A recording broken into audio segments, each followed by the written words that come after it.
Você vai ouvir o capítulo 11 do livro segundo de O Livro dos Espíritos de Allan Kardec, dos Três Reinos, os minerais e as plantas. Pergunta 585. Que pensais da divisão da natureza em três reinos, ou melhor, em duas classes, a dos seres orgânicos e a dos inorgânicos? Segundo alguns, a espécie humana forma uma quarta classe. Qual dessas divisões é preferível? Resposta dos Espíritos. Todas são boas, conforme o ponto de vista. Do ponto de vista material, apenas há seres orgânicos e inorgânicos. Do ponto de vista moral, há evidentemente 4 graus. Explicação de Kardec. Esses 4 graus apresentam, com efeito, caracteres determinados, muito embora pareçam confundir-se nos seus limites extremos. A matéria inerte, que constitui o reino mineral, só tem em si uma força mecânica. As plantas, ainda que compostas de matéria inerte, são dotadas de vitalidade. Os animais, também compostos de matéria inerte, igualmente dotados de vitalidade, possuem, além disso, uma espécie de inteligência instintiva limitada e a consciência de sua existência e de suas individualidades. O homem, tendo tudo que há nas plantas e nos animais, domina todas as outras classes por uma inteligência especial, indefinida, que lhe dá a consciência de seu futuro, a percepção das coisas extramateriais e o conhecimento de Deus. 586. Têm as plantas consciências de que existem? Não, pois que não pensam, só têm vida orgânica. 587. Experimentam sensações? Sofrem quando as mutilam? Recebem impressões físicas que atuam sobre a matéria, mas não têm percepções. Consequentemente, não têm a sensação da dor. 588. Independe da vontade delas a força que as atrai uma para as outras? Certo, porquanto não pensam. É uma força mecânica da matéria que atua sobre a matéria, sem que elas possam a isso opor-se. 589. Algumas plantas, como a sensitiva e a dionéia, por exemplo, executam movimentos que denotam grande sensibilidade e, em certos casos, uma espécie de vontade, conforme se observa na segunda, cujos lóbulos apoiam a mosca que sobre ela pousa para sugá-la, parecendo que urde uma armadilha com o fim de capturar e matar aquele inseto. São dotadas essas plantas da faculdade de pensar? Têm vontade e formam uma classe intermediária entre a natureza vegetal e a natureza animal? Constituem a transição de uma para outra? Tudo em a natureza é transição. Por isso mesmo, que uma coisa não se assemelha a outra, e, no entanto, todas se prendem umas às outras. As plantas não pensam, por consequente, carecem de vontade. Nem a ostra que se abre, nem os zoófitos pensam. Têm apenas um instinto cego e natural. Explicação de Kardec. O organismo humano nos proporciona exemplo de movimentos análogos, sem participação da vontade nas funções digestivas e circulatórias. O piloro se contrai ao contato de certos corpos para lhes negar passagem. O mesmo provavelmente se dá na sensitiva, cujos movimentos de nenhum modo implicam a necessidade de percepção e ainda menos da vontade. 590. Não haverá nas plantas, como nos animais, um instinto de conservação que as induz a procurar o que lhes possa ser útil e a evitar que lhes possa ser nocivo? Há, se quiserdes, uma espécie de instinto, dependendo isso da extensão que se dê ao significado dessa palavra. É, porém, um instinto puramente mecânico. Quando nas operações químicas observai que 2 corpos se reúnem, é que um ao outro convém. Quer dizer, é que há entre eles afinidade. Ora, a isto não dais o nome de instinto. 591. Nos mundos superiores, as plantas são de natureza mais perfeita, como os outros seres? Tudo é mais perfeito. As plantas, porém, são sempre plantas. como os animais sempre animais e os homens sempre homens. Os animais e o homem. 592. Se pelo que toca à inteligência, comparamos o homem e os animais, parece difícil estabelecer-se uma linha de demarcação entre aquele e estes, porquanto alguns animais mostram, sob esse aspecto, notória superioridade sobre certos homens. Pode essa linha de demarcação ser estabelecida de modo preciso? A esse respeito, é completo o desacordo entre os vossos filósofos. Querem uns que o homem seja um animal e outros que o animal seja um homem. Estão todos em erro. O homem é um ser à parte, que desce muito baixo algumas vezes e que pode também elevar-se muito alto. Pelo físico, é como os animais e menos bem dotado do que muito deles. A natureza lhes deu tudo o que o homem é obrigado a inventar com a sua inteligência, para a satisfação de suas necessidades e para a sua conservação. Seu corpo se destrói, como o dos animais, é certo, mas ao seu espírito está assinado um destino que só ele pode compreender, porque só ele é inteiramente livre. Pobres homens, que vos rebaixais mais do que os brutos, não sabeis distinguir-vos deles? Reconhecei o homem pela faculdade de pensar em Deus. 593. Poder-se-á dizer que os animais só obram por instinto? Ainda aí há um sistema. É verdade que na maioria dos animais domina o instinto, mas não vês que muitos obram, denotando acentuada vontade? É que eles têm inteligência, porém limitada. Não se poderia negar que, além de possuir um instinto, alguns animais praticam atos combinados que denunciam vontade de operar em determinado sentido de acordo com as circunstâncias. Há, pois, nele uma espécie de inteligência, mas cujo exercício quase que se circunscreve à utilização dos meios de satisfazerem as suas necessidades físicas e de proverem à conservação própria. Nada, porém, criam, nem melhor alguma realizam. Qualquer que seja a arte com que executem seus trabalhos, fazem hoje o que faziam outrora, e o fazem nem melhor nem pior, segundo formas e proporções constantes e invariáveis. A cria, separada dos de sua espécie, não deixa por isso de construir o seu ninho de perfeita conformidade com os seus maiores, sem que tenha recebido nenhum ensino. O desenvolvimento intelectual de alguns, que se mostram susceptíveis de certa educação,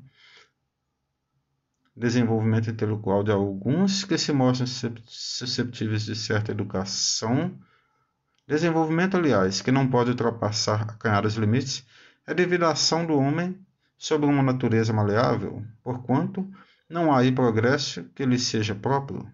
Mesmo o progresso que realizam pela ação do homem é efêmero e puramente individual, visto que, entregue a si mesmo, não tarda que o animal volte a encerrar-se nos limites que lhe traçou a natureza. 594. Têm os animais alguma linguagem? Se vos referis a uma linguagem formada de sílabas e palavras, não. Meio, porém, de se comunicarem entre si, têm. Dizem uns aos outros muito mais coisas do que imaginais. Mas essa mesma linguagem de que dispõem é restrita às necessidades, como restritas também são as ideias que podem ter. Item A. Há, entretanto, animais que carecem de voz. Esses parece que nenhuma linguagem usam, não? Compreendem-se por outros meios. Para vos comunicardes reciprocamente, vós outros, homens, só dispondes da palavra? E os mudos? Facultada-lhes sendo a vida de relação, os animais possuem meios de se prevenirem e de exprimirem as sensações que experimentam. Pensais que os peixes não se entendem entre si?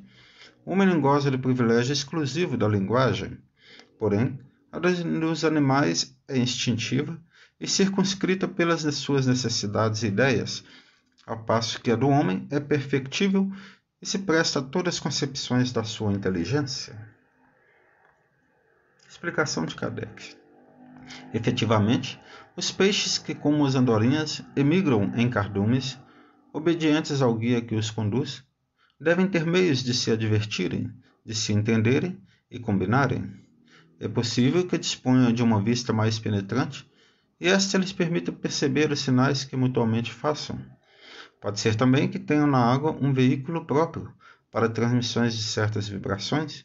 Como quer que seja, o que é incontestável é que eles não falecem meios de se entenderem, do mesmo modo que há todos os animais carentes de voz e que, não obstante, trabalham em comum.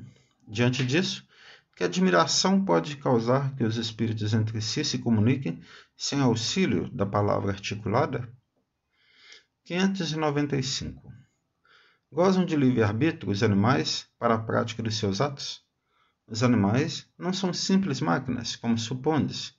Contudo, a liberdade de ação de que desfrutam é limitada pelas suas necessidades, e não se pode comparar à do homem.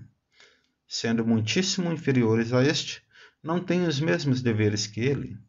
A liberdade possuem-na restrita aos atos da vida material. 596.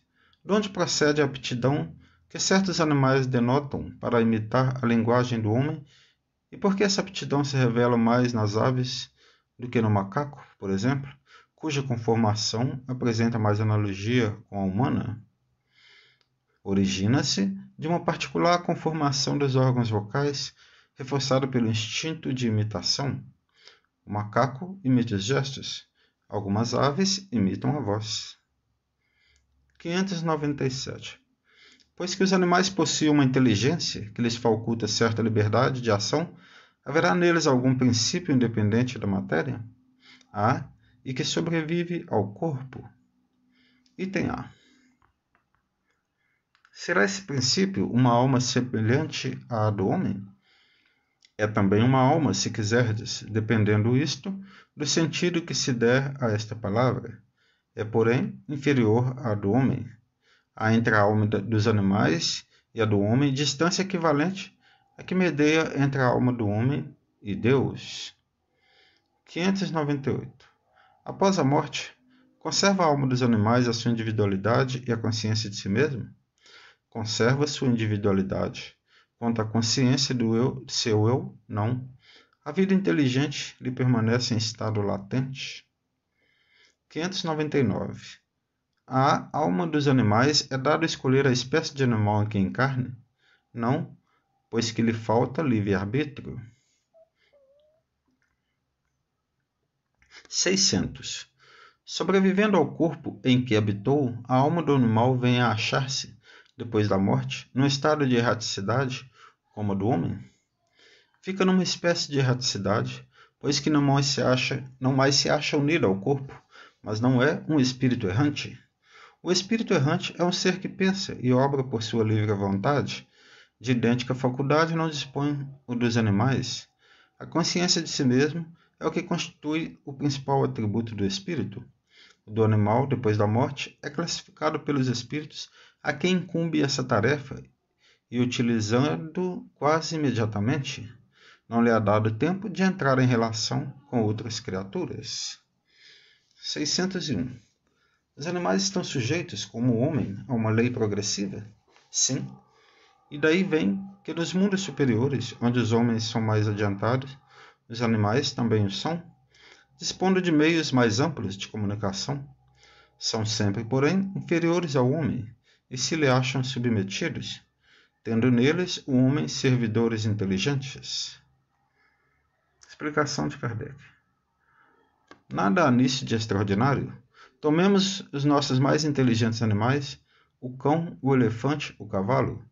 Imaginemo-los dotados de uma conformação apropriada a trabalhos manuais, que não fariam sob a direção do homem? 602. Os animais progridem como o homem por ato da própria vontade ou pela força das coisas? Pela força das coisas, razão porque não estão sujeitos à expiação.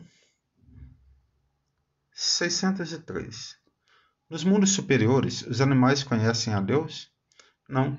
Para eles, o homem é um Deus, como outrora os espíritos eram deuses para o homem. 604.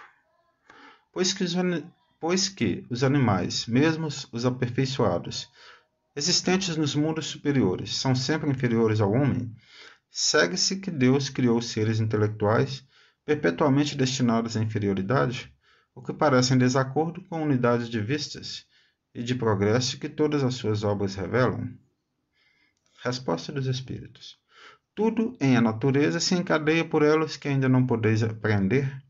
Assim, as coisas aparentemente mais díspares têm pontos de contacto que o homem, no seu estado atual, nunca chegará a compreender. Por um esforço da inteligência poderá entrevê-los, mas somente quando essa inteligência estiver no máximo grau de desenvolvimento, liberta dos preconceitos do orgulho e da ignorância, logrará ver claro na obra de Deus. Até lá, suas muitas restritas ideias lhe farão observar as coisas por um mesquinho e acanhado prisma. Sabeis não ser possível que Deus se contradiga e que na natureza tudo se harmoniza mediante leis gerais, que por nenhum de seus pontos deixam de corresponder à sublime sabedoria do Criador. Item A. A inteligência é então uma propriedade comum, um ponto de contato entre a alma dos animais e a do homem? É, porém os animais só possuem a inteligência da vida material. No homem, a inteligência proporciona a vida moral. 605. Considerando-se todos os pontos de contato que existem entre o homem e os animais, não seria lícito pensar que o homem possui duas almas, a alma animal e a alma espírita, e que se esta última não existisse, só como bruto poderia ele viver? Por outra, que o animal é um ser semelhante ao homem, tendo de menos a alma espírita. Dessa maneira, de ver resultaria serem os bons e os maus instintos do homem efeito da predominância de uma ou outra dessas almas? Não, o homem não tem duas almas. O corpo, porém, tem seus instintos, resultantes da sensação peculiar aos órgãos. Dupla no homem só é a natureza.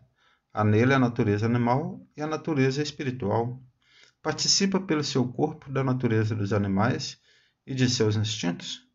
Por sua alma, participa da dos espíritos. Item A. De modo que, além de suas próprias imperfeições, de que cumpre ao espírito despojar-se, tem ainda o homem que lutar contra a influência da matéria? Quanto mais inferior é o espírito, tanto mais apertados são os laços que o ligam à matéria. Não vedes? O homem não tem duas almas. A alma é sempre única em cada ser. São distintas uma da outra, a alma do animal e a do homem, a tal ponto que a de um não pode animar o corpo criado para o outro. Mas, conquanto não tem a alma animal, que por suas paixões o nivela aos animais, o homem tem um corpo que, às vezes, o rebaixa ao nível deles. Por isso que o corpo é um ser dotado de vitalidade e de instintos, porém ininteligentes estes e restrito ao cuidado que a sua conservação requer. Explicação de Kardec. Encarnando no corpo do homem, o espírito lhe traz os princípios intelectual e moral, que o torna superior aos animais. As duas naturezas nele existentes dão às suas paixões duas origens diferentes. Uma provém dos instintos da natureza animal, provindo as outras das impurezas do espírito, de cuja encarnação é ele a imagem e que mais ou menos simpatiza com a grosseria dos apetites animais. Purificando-se, o espírito se liberta pouco a pouco da influência da matéria. Sob essa influência, aproxima-se do bruto. Isento dela, eleva-se à sua verdadeira destinação. 606. De onde tiram os animais o princípio inteligente que constitui a alma de natureza especial de que são dotados? Do elemento inteligente universal. Item A. Então, emanam de um único princípio a inteligência do homem e dos animais? Sem dúvida alguma. Porém, no homem passou por uma elaboração que a coloca acima da que existe no animal. 607. Dissestes que o estado da alma do homem, na sua origem, corresponde ao estado da infância na vida corporal, que sua inteligência apenas desabrocha e se ensaia para a vida. Onde passa o espírito essa primeira fase do seu desenvolvimento? numa série de existências que precedem o período a que chamais humanidade. Parece que assim se pode considerar a alma como tendo sido o princípio inteligente dos seres inferiores da criação, não? Já não dissemos que tudo em a natureza se encadeia e tende para a unidade? Nesses seres, cuja totalidade estáis longe de conhecer, é que o princípio inteligente se elabora, se individualiza pouco a pouco e se ensaia para a vida, conforme acabamos de dizer. É, de certo modo, um trabalho preparatório como o da germinação, por efeito do qual o princípio inteligente sofre a transformação e se torna espírito. Entra então no período da humanização, começando a ter consciência do seu futuro, capacidade de distinguir o bem do mal e a responsabilidade dos seus atos. Assim, a fase da infância se segue à da adolescência, vindo depois a da juventude e da madureza. Nessa origem, coisa alguma há de humilhante para o homem. Sentir-se-ão humilhados os grandes gênios por terem sido fetos informes nas entranhas que os geraram?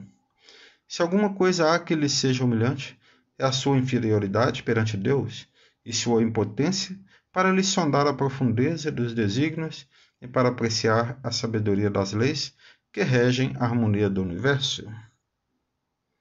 Reconhecei a grandeza de Deus nessa admirável harmonia, mediante a qual tudo é solidário na natureza.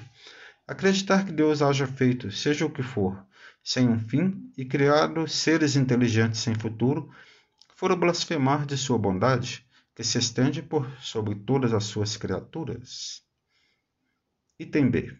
Esse período de humanização principia na Terra?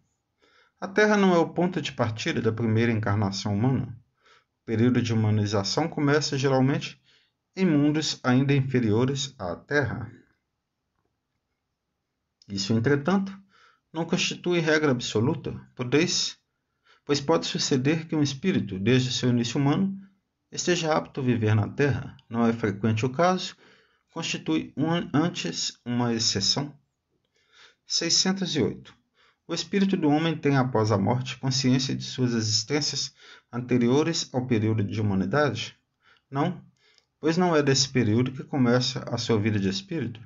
Difícil é mesmo que se lembre de suas primeiras existências humanas, como difícil é que o homem se lembre dos primeiros tempos de sua infância, e ainda menos do tempo em que passou no seio materno. Essa é a razão porque os espíritos dizem que não sabem como começaram. 609. Uma vez no período da humanidade, conserva o espírito traços do que era precedentemente, quer dizer, do estado em que se achava no período a que se poderia chamar ante-humano? Conforme a distância que medei entre os dois períodos e o progresso realizado durante algumas gerações, pode ele conservar vestígios mais ou menos pronunciados do estado primitivo, porquanto nada se opera na natureza por brusca transição. Há sempre anéis que ligam as extremidades da cadeia dos seres e dos acontecimentos. Aqueles vestígios, porém, se apagam com o desenvolvimento do livre-arbítrio. Os primeiros progressos só muito lentamente se efetuam, porque ainda não têm a secundá-los à vontade. Vão em progresso mais rápida à medida que o espírito adquire mais perfeita consciência de si mesmo. Ter-se-ão enganado os espíritos que disseram constituir o homem um ser à parte na ordem da criação? Não, mas a questão não fora desenvolvida. Demais, há coisas que só a seu tempo podem ser esclarecidas.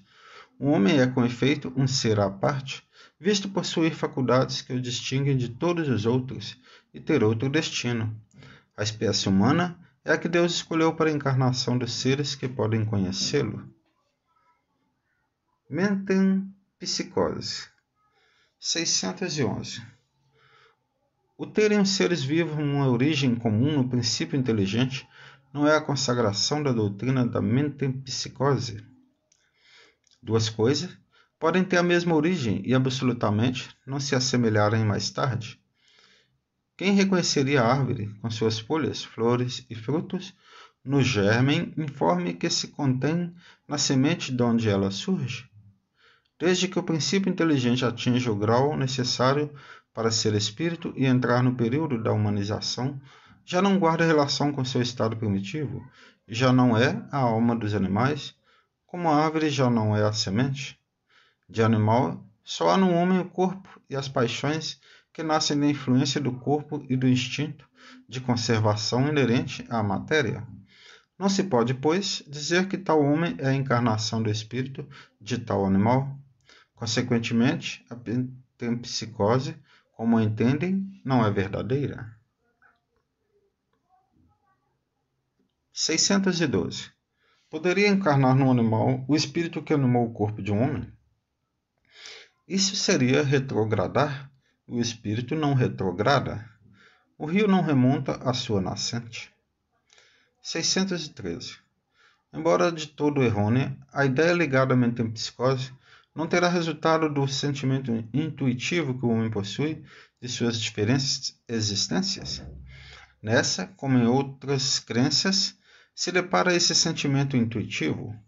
O homem, porém, o desnaturou, como costuma fazer com a maioria de suas ideias intuitivas. Explicação de Kardec. Seria verdadeiramente psicose se indicasse a progressão da alma, passando de estado inferior a outro superior, onde adquirisse desenvolvimentos que lhe transformassem a natureza. É, porém, falsa no sentido de transmigração direta da alma do animal para o homem e reciprocamente, o que implicaria a ideia de uma retrogradação ou difusão. Ora, o fato de não poder semelhante fusão operar-se entre os seres corporais das duas espécies mostra que estas são de graus inassimiláveis, devendo dar-se mesmo com relação aos espíritos que as animam. Se o mesmo espírito as pudesse animar alternativamente, haveria como consequência uma identidade de natureza, traduzindo-se pela possibilidade da reprodução material. A reencarnação, como os espíritos a ensinam, se funda, ao contrário, na marcha ascendente da natureza e na progressão do homem dentro de sua própria espécie, o que em nada lhe diminui a dignidade. O que o rebaixa é o mau uso que ele faz das faculdades que Deus lhe outorgou para que progrida. Seja como for, a ancianidade e a universidade da doutrina da metempsicose, e bem assim, a circunstância de a terem professado homens eminentes, provam que o princípio da reencarnação se radica na própria natureza. Antes, pois, constituem argumentos a seu favor que contrários a esses princípios. O ponto inicial do espírito é uma das questões que se prendem à origem das coisas e de que Deus guarda segredo. Dado não é ao homem conhecê-las de modo absoluto, nada mais lhe sendo possível a tal respeito do que fazer suposições, criar sistemas mais ou menos prováveis. Os próprios espíritos longe estão de tudo saberem, e acerca do que não sabem também podem ter opiniões pessoais mais ou menos sensatas. É assim, por exemplo, que nem todos sabem da mesma forma quanto às relações existentes entre os homens e os animais. Segundo uns, o espírito não chega ao período humano senão depois de se haver elaborado e individualizado nos diversos graus dos seres inferiores da criação. Segundo outros, o espírito do homem teria pertencido sempre à raça humana, sem passar pela fieira animal. O primeiro desses sistemas apresenta a vantagem de assinar um alvo ao futuro dos animais, que formaria então os primeiros elos da cadeia dos seres pensantes. O segundo é mais conforme à dignidade do homem e pode resumir-se da maneira seguinte: as diferentes espécies de animais não procedem intelectualmente umas das outras, mediante progressão. Assim, o espírito da ostra não se torna sucessivamente do peixe, do pássaro, do quadrúpede e do quadrumano. Cada espécie constitui física e moralmente um tipo absoluto, cada um de cujos indivíduos aure na fonte universal a quantidade do princípio inteligente que lhe seja necessário, de acordo com a perfeição de seus órgãos e com o trabalho que tenha que executar nos fenômenos da natureza, quantidade que ele, por sua morte, restitui ao reservatório de onde a tirou. O dos mundos mais adiantados que o nosso constituem igualmente raças distintas, apropriadas às necessidades desses mundos e ao grau de adiantamento dos homens, cujos auxiliares eles são, mas de modo nenhum procedem de adiantamento dos homens cujo auxiliar eles são, mas de modo nenhum procedem das da terra, espiritualmente falando. Outro tanto não se dá com o homem, do ponto de vista físico. Este forma, evidentemente, um elo da cadeia dos seres vivos. Porém, do ponto de vista moral, há entre o homem e o animal solução de continuidade. O homem possui, como propriedade sua, a alma ou espírito, centelha divina que lhe confere o senso moral e um alcance intelectual de que carecem os animais, e que é nele o ser principal que preexiste e sobrevive ao corpo, conservando sua individualidade. Qual a origem do espírito? Onde seu ponto inicial? Forma-se do princípio inteligente individualizado? Tudo isso são mistérios que foram inútil querer devassar e sobre os quais, como dissemos, nada mais se pode fazer do que construir sistemas. O que é constante, o que ressalta do raciocínio e da experiência é a sobrevivência do espírito, a conservação de sua individualidade após a morte, a progressividade de suas faculdades, seu estado feliz ou desgraçado de acordo com seu adiantamento na senda do bem e todas as verdades morais decorrentes desse princípio. Quanto às relações misteriosas que existem entre o homem e os animais, isso, repetimos, está nos segredos de Deus, como muitas outras coisas, cujo conhecimento atual nada importa ao nosso progresso e sobre as quais seria inútil determos-nos.